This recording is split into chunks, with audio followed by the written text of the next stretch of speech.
The film Crazy Rich Asians hit the box office this month, and the glossy rom-com has put a spotlight on the region's growing number of super rich. Just go to any shopping mall in Singapore, where the movie is based, and you will see designer shops full of customers carrying bags from Prada, Gucci, and Louis Vuitton. It's much like that in other cities. But the region, which was once considered a model of equitable growth, has also seen increased inequality. According to Oxfam, the number of super rich in the Asia-Pacific has surpassed that of North America and Europe. It is also home to the greatest number of millionaires and billionaires in the world, but also hosts nearly two-thirds of the world's working poor.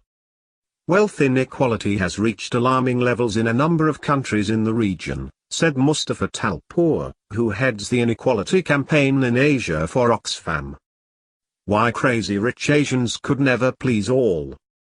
What does it take to be a billionaire? World's richest 1% get 82% of the wealth.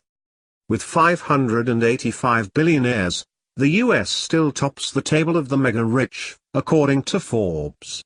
Mainland China is not far behind with 373. But if you look at the Asia-Pacific region as a whole, then it has overtaken the US with 600 billionaires, according to Oxfam's analysis of data from Credit Suisse Global Wealth Databook 2017. Also, the Asia-Pacific region has the greatest number of high-net-worth individuals in the world, or people who have more than $1 million on top of the value of their main residence. The region accounts for 34.1% of high-net-worth individuals globally versus 31.3% for North America, according to a Capgemini report from 2018. Asia-Pacific also accounts for 30.8% of their total wealth versus 28.2% for North America. As China enjoyed annual growth of between around 8% and 11% between 2008 and 2012, the US and the Eurozone licked their wounds after devastating financial crises. This strong growth through the years has been aided by robust GDP and equity markets growth, especially in the emerging markets of China and India. Consistent growth in the key mature markets of Japan, Hong Kong, and Singapore also has been a contributing factor, said Craig Thackerall, deputy head of market intelligence at Capgemini in New York. Who are the richest people in Asia? Ma Huat, also known as Pony Ma, is Asia's wealthiest person and number 17 in the world, according to the 2018 Forbes list. He is the chief executive of China's tech giant Tencent Holdings, which owns WeChat, an enormously popular messaging app in China. He has a net worth of $45.3 billion. Also among Forbes' top 20 billionaires is Jack Ma, chairman of Alibaba, the Chinese e-commerce giant. Alibaba is one of the world's most valuable companies, and its shares nearly doubled in value last year. His net worth was $39 billion. Also in the top 30 are Hong Kong's Li Ka-shing and China's Wang Jianlin, whose net worth was $34.9 billion and $30 billion respectively on the Forbes list.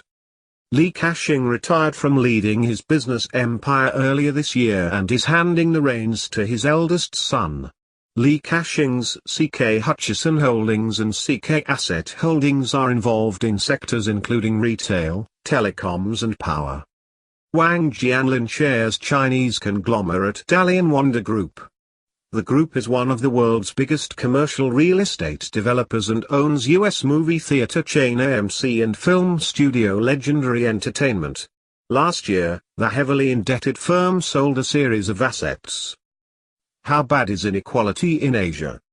Last year, 79% of the wealth created in China went to the richest 1% of the population, while 73% of the wealth created in India went to the top 1%, according to Oxfam's analysis. As a result, the top 1% of China's population owned 47% of its national wealth in 2017, while in India they owned 45% of the country's wealth. In Thailand, a highly unequal country in Southeast Asia. Minus 96% of the wealth created last year went to the top 1% of the population. In another sign of rising inequality, Asia-Pacific's income Gini coefficient, a gauge of economic inequality, increased from 0.37 to 0.48 between 1990 and 2014. A coefficient of 0 denotes perfect equality and at 1 represents total inequality. Wealth inequality in Asia is even wider. The Gini coefficient was at a lofty 0.82 for China, 0.88 for India and 0.90 for the rest of the Asia-Pacific region in 2015, according to reports by Oxfam and UNISCAP, a United Nations Social Commission.